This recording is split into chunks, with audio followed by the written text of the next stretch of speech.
Transformative Principle, episode 65 with Greg Leavitt. We have a wonderful interview today with Greg Leavitt. He is talking about subject level PLCs, and he's talking about how they use common formative assessments to focus on being excellent regardless of whatever state test may be there, and shares how they became number one in the state of Utah in writing for middle schools. Is it getting to be the time of the year that you need to do a little bit of spring cleaning, desk getting overloaded with paper, can't find your keyboard or your computer? Well, I've got a solution for you. It's called The Paperless Principle. It's a book that I wrote that will help you learn how to become paperless and use the right tools to help you get your work done. It's an amazing book that I hope will help you focus on being more efficient with your time so that you can devote more time to helping students learn. Click on the link in the show notes. I appreciate your support.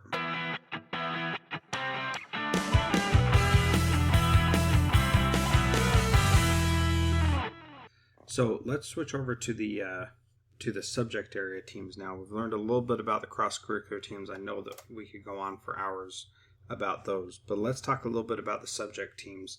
And you have those in addition to the cross-curricular teams. How is the setup for that? When do they meet? What's their meeting schedule like?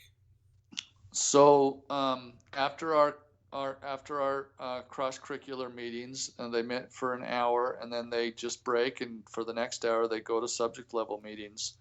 And I let them have those subject level meetings up in their room. Mm-hmm. And the notes look differently in those meetings. And then I walk around because they need their materials when they plan. They need their testing materials, they need their curriculum books, and those are too hard to bring down all the time. So, So I let them meet in their areas for that, and what that meeting agenda is just that. It's the agenda for those meetings are: what do we want them to know? How are we going to know that they know it? What are we going to do if they don't? And over the years, my team of teachers have basically memorized that agenda. So I don't even think I have an agenda anymore because they're so wrote in it now that and automatic that all I have to ask for is their data sheets. And we've evolved. We have, I don't know, for someone just starting out with PLCs, they just need to start with those questions, and they need to make sure teachers turn in or at least show principals that they're building data around specific standard questions and specific standards that the teachers are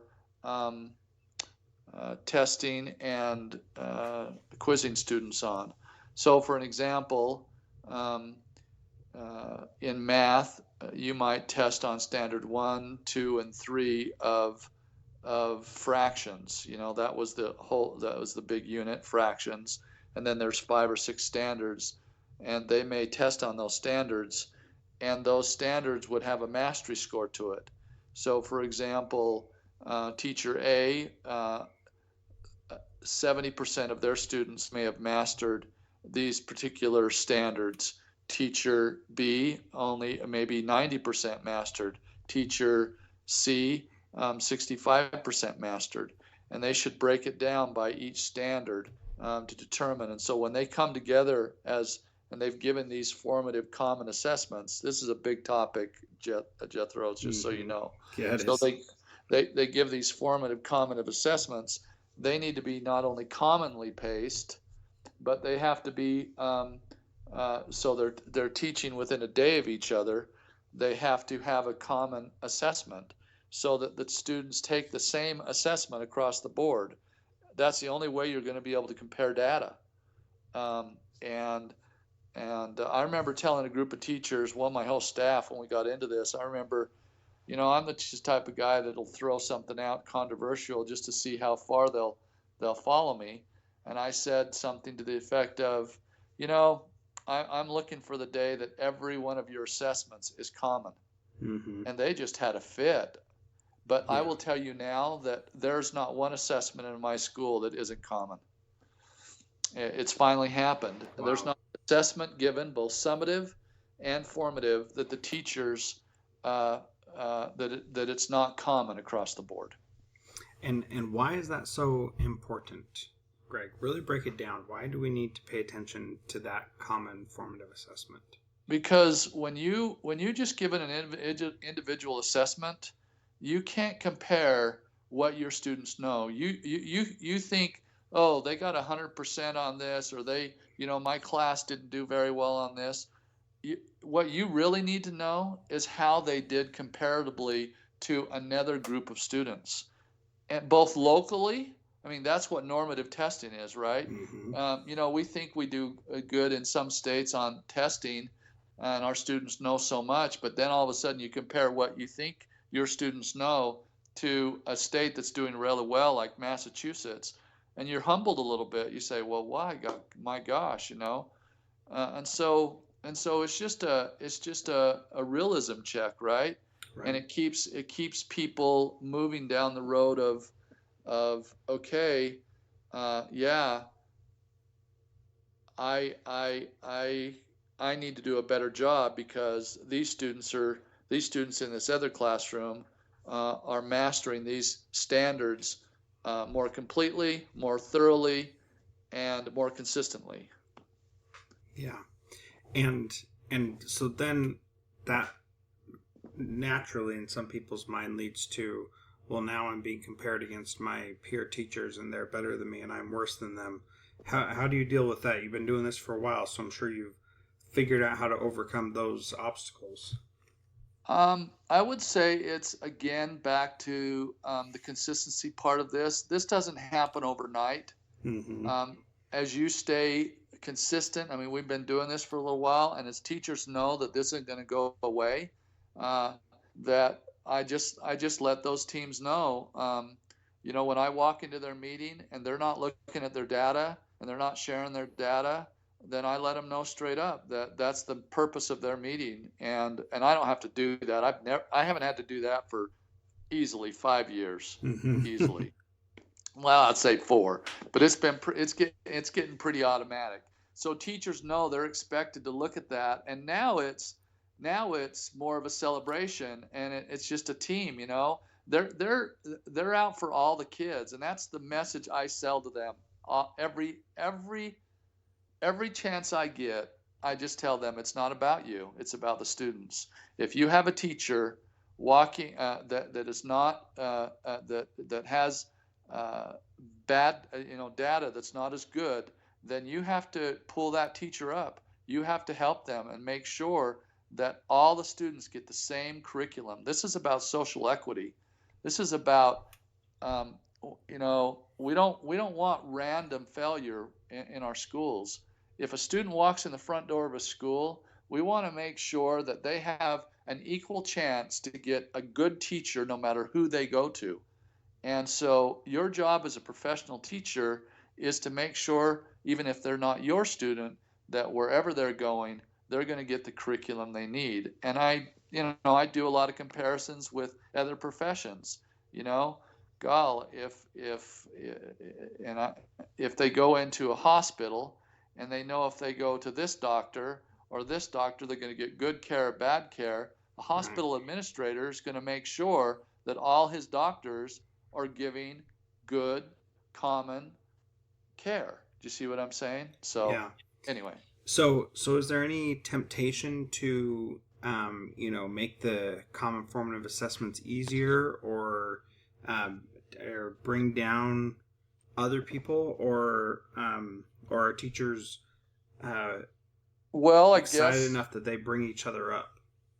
I guess there is a temptation possibly where they do that, but at the end it'll cheat them because remember they're based on standards, and so when they would take the state tests, if they don't line up at the end, they're passing all these formative tests at high mastery scores, and then all the students bomb the summative uh, uh, state assessment test, a state assessment, whatever system that is, then it's going to tell a true story, right? Mm-hmm. So, and it speaks to Draper Park where they're at on the Wasatch Front. They were number one in language arts in the middle school here in the whole state of Utah. Mm-hmm. And I was really pleased with my teachers on that. That means they're not doing fake work. Yeah. They were number 12th in science and 15th or something in math. So out of the 3 subjects tested in Utah, we were only one of 2 schools that hit all. We were in the top 20 of all 3 curriculum areas, and that I think my teachers take pride in that. In that they know their formative and summative work is building mastery to those tests that show that are compared across the state. Mm-hmm. Yeah, and that's a good payoff after all these years.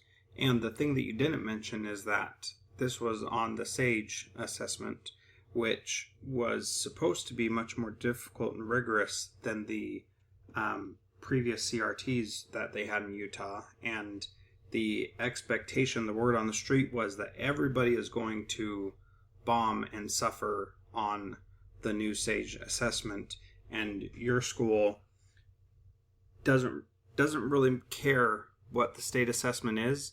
You're doing good things every single day, and so your kids are learning because of what you're doing in your school, right? I would, yeah, that's correct. Our 6th grade science team, 80%. I mean, I had never really seen. I mean, I've seen this on CRTs, which was an easier assessment, a lot easier. But on the SAGE, the first year out, which was very difficult for students because they had to read graphs and monitor a lot of things. Mm-hmm. But in our 6th grade, they had 80% mastery on that. That was it's phenomenal when you think about it. Yeah. 80% of their students mastered or were proficient or above or advanced proficient on that SAGE science test. And not only was that the highest score in the state, I would beckon that it's just amazing work on their part. And so now you look at their data sheets, they made sure that those kids mastered across the board 80% on those standards all the way through the year. So they knew those students would be ready for this test. It wasn't a surprise for them. Yeah, and that's what I love about this model, because it doesn't matter what the test is. If you're assessing to mastery of standards throughout the entire year, whatever test comes down the pike, you're going to be ready for it, and you're going to know, for the most part, what the skill level is going to be before the kids ever even take that test. And so it doesn't become this big scary state test at the end. It's like, hey, this is our time to prove that we've been doing what we said we've been doing all year long, and now's our chance to say this is what it looks like in real life. And to me, that is super exciting, super motivating, and so powerful, because it means so much more than just some test at the end of the year that you have no idea how you're going to do on it, when you really know you're going to nail it because you've been nailing all of your assessments tied to standards all year long. Yeah, and then when we look at that's well said. And then when we look at our data, that's what I look at every week. I look at the data. I look at and see where my teams are at. And again, starting out, I had to look at that a lot more. And so to give the people out there that are interested in this kind of a way to look at it and keep and move this along in their schools, every month. Every quarter, maybe, so every month, every, let's see, 9 weeks is probably a better way to say it. Mm-hmm. Every 9 weeks, I would have my teachers come in as a group, and they would sit in front of me as a whole grade level group and show me their formative assessments. So not only would I see the data, I would see the test and see how each standard broke down.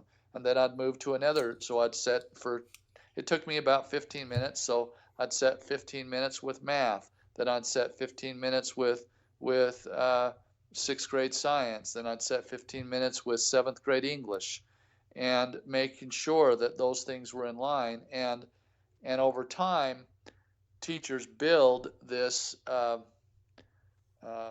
formative bank of tests, and they become very comfortable with that, I guess. Mm-hmm.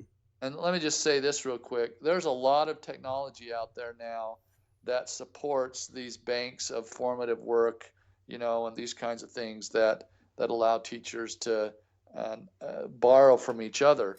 So anyway. So talk a little bit about how that process works. Because they're not just given the same tests, over and over each year. They're adjusting and getting the best questions in there that really reflect how students are actually performing. So what are some of the tools that you use to make that happen? Well, the biggest tool we use is after we take a major summative state assessment, we look and see what standards our students didn't do well on, didn't master. And then we look at our formative work on those standards and say, okay, we need to beef this up. We need to make these questions a little tougher. We need to make sure we're asking the right thing, because what we teach in schools is above a teacher's pay grade. It's above my pay grade. Mm-hmm. The state determines what we learn, and this is the Common Core now. So states are adopting the Common Core, and so it's even getting bigger. And I would just say, this is kind of a sideline, maybe back on the other issue, but I was watching a couple of news programs because this Common Core thing's becoming a big issue right now. Mm-hmm. In the news again.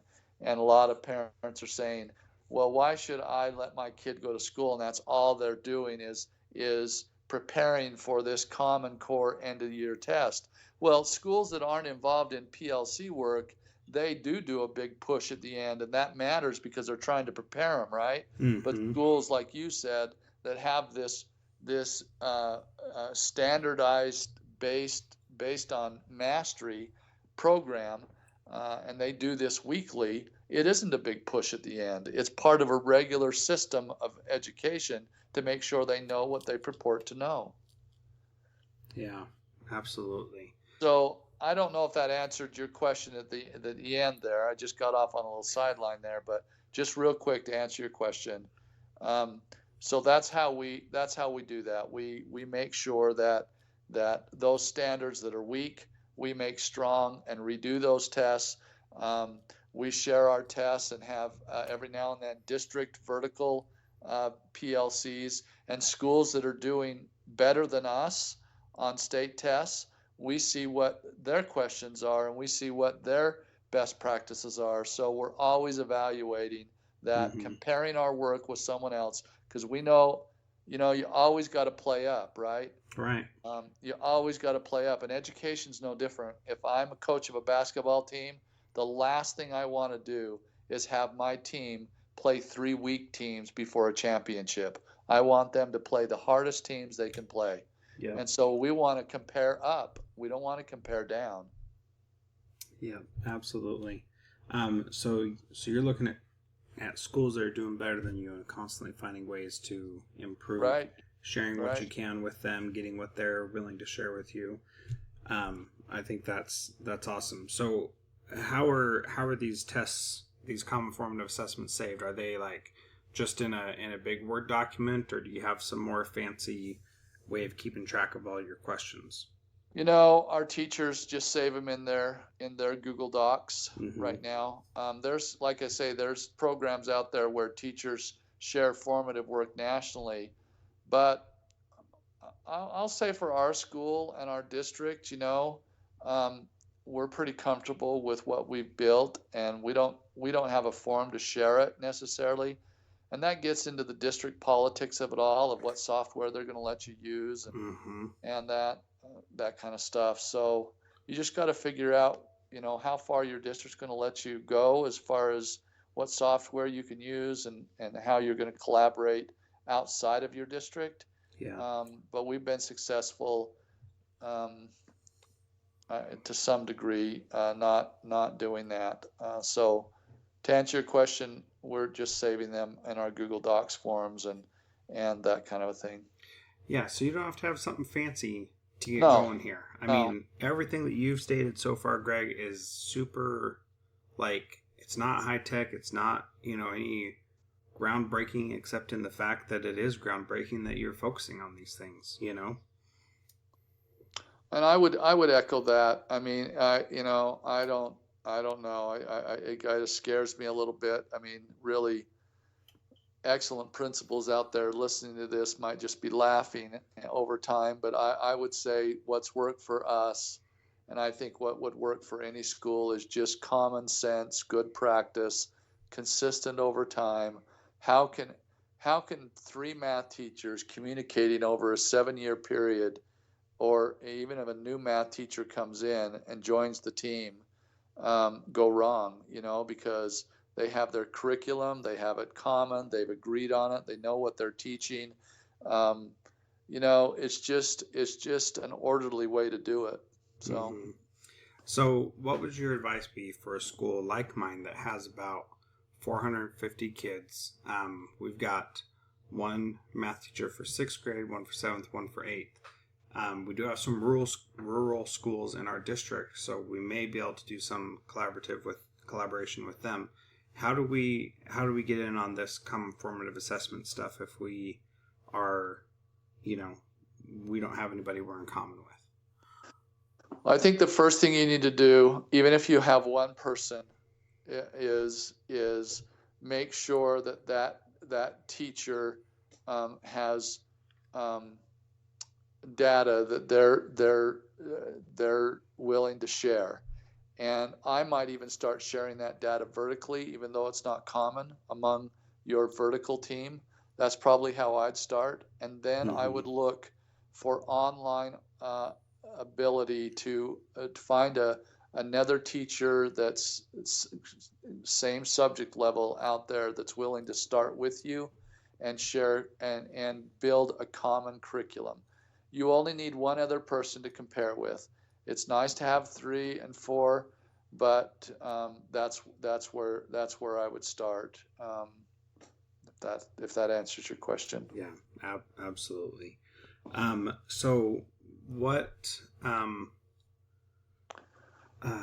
Well, Jethro, let me say this. Okay. But I'm not going to kid you though. It's hard. It's much easier for me in my school that I have 3 to 4 teachers on a subject level team, and those team meetings are vibrant and their conversations are awesome. Mm-hmm. It's definitely smaller schools are in a hard spot where they only have one math teacher. I would give you this advice also, that maybe you start changing your board and having those teachers teach 2 subject levels so they can compare. So instead of just having one teacher teach just 6th grade math, maybe they teach 6th and 7th, and another teacher teaches 7th and 8th. So those 2 teachers can come together and start comparing notes on what they're teaching. Having one prep isn't always good if you don't have anyone to compare with. Right.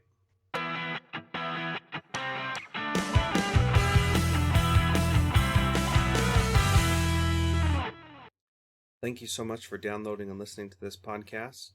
Please subscribe in iTunes or Stitcher, and please feel free to give us a rating on Stitcher Radio or on iTunes so that we can help spread the word about how much we're learning in this podcast. Thank you so much for listening. You can find me on Twitter @Jethro Jones.